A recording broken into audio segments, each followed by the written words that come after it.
By this time, you've probably heard this over and over again, but yes, we finally have a new Instax wide camera after waiting 10 whole years.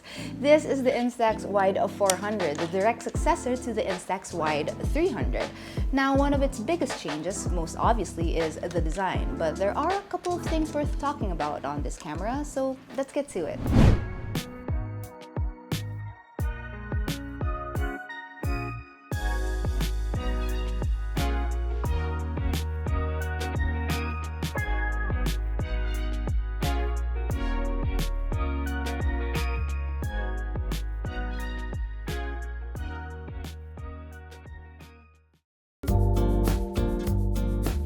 The Instax Wide 400 is visibly different, so let's talk about this redesign first.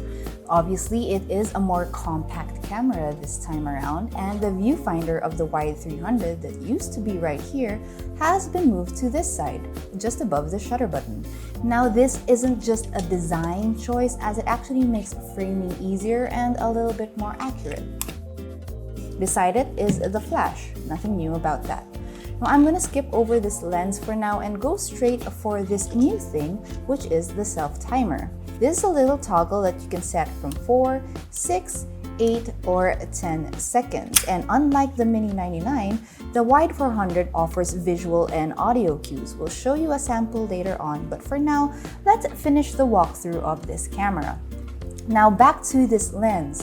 We have a 95mm lens with an f14 aperture and 2 focusing zones that you can see on the side of the camera right here.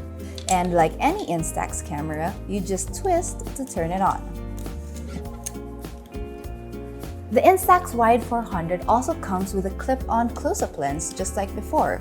It goes on just like that, and this is best used for selfies since there is a mirror and it does add a little more bokeh or depth of field. Moving on to the bottom of the camera, we see that we have a tripod mount right there and a little square indent here. You may be wondering what this is for.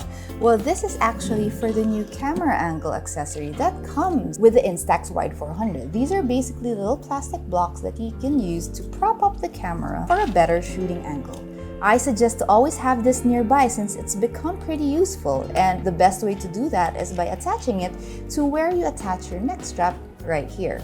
Now let's flip over the camera to reveal the film chamber. This is where you insert your film, and this does take the standard Instax wide film. There are a couple of options available, including a black framed one, which is my favorite, and even a monochrome one that I've still yet to try. If you have though, let me know in the comments if it's worth getting. For what else is on the back, you do have the film counter right over here as opposed to up here from the Instax Wide 300.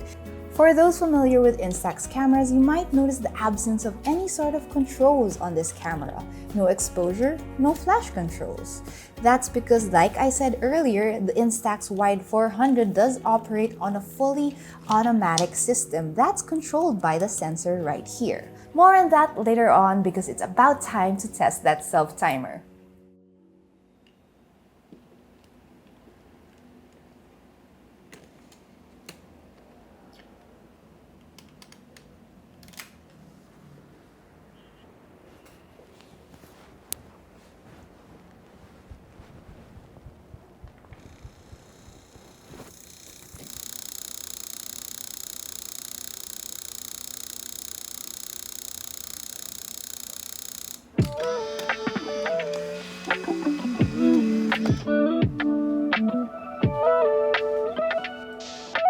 I feel like it really is about time that Instax added a self-timer to its cameras, especially with these wide ones. But beyond that, comparing it with the Wide 300, the one that came before this, there really isn't much of a difference. Some might even argue that you are getting less with the Instax Wide 400. We'll get into that later on. But one of the good things, one of the great things about the Wide 400, at least in my opinion, is that you really do get a more compact camera that's a lot easier to use. Here's a quick comparison. Now, I don't have the Instax Wide 300, but I do have the Instax Wide 210 that came before it. I think this is the one that came before it. Now this is the 210, and see the Instax Wide 400. See the big difference of how more compact and well designed that is. But while it is cuter and more attractive than ever, the lack of any sort of controls does confuse me slightly, and I know I'm not alone in this. With previous models, you had the option to adjust exposure and even flash. Though the controls were simplistic, they were a welcome feature.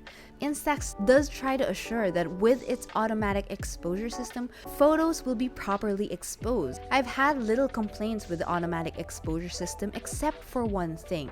The flash is almost always utilized, and that's just something that I don't personally like doing. Now with a wide aperture, photos will almost be absent of any background blur, which is technically ideal if you are taking a wide photo. You'd want everything or everyone to be in focus. But with a clip-on lens, it is easier to induce some bokeh. Do I wish I had some sort of control on the Instax Wide 400? Well, sure, why not? One, I was spoiled with the Instax Mini 99, and two, I suppose it's what people expect. But does that mean the Instax Wide 400 is not worth getting? Well, I've said this before and I'll keep saying it as long as it applies. Instax cameras are meant to be taken not so seriously. They're meant to be fun. They're meant to keep you in the moment and not away from it, like maybe how a smartphone would. If the lack of controls really does concern you, then go ahead and search for an Instax Wide 300. That's still a very good camera.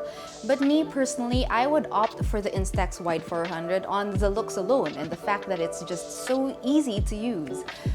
I deal with manual cameras on a daily basis, so having something that I just literally just click, point and click, it's such a breath of fresh air, and it allows me to focus on the moment instead of getting that Instagram ready or that social media ready shot. And I suppose that's true for all instant cameras, which is why I still really find value in them. And sure, you can always go for the Instax mini size. Those will always be iconic, but there's no harm in making room for more and going wide.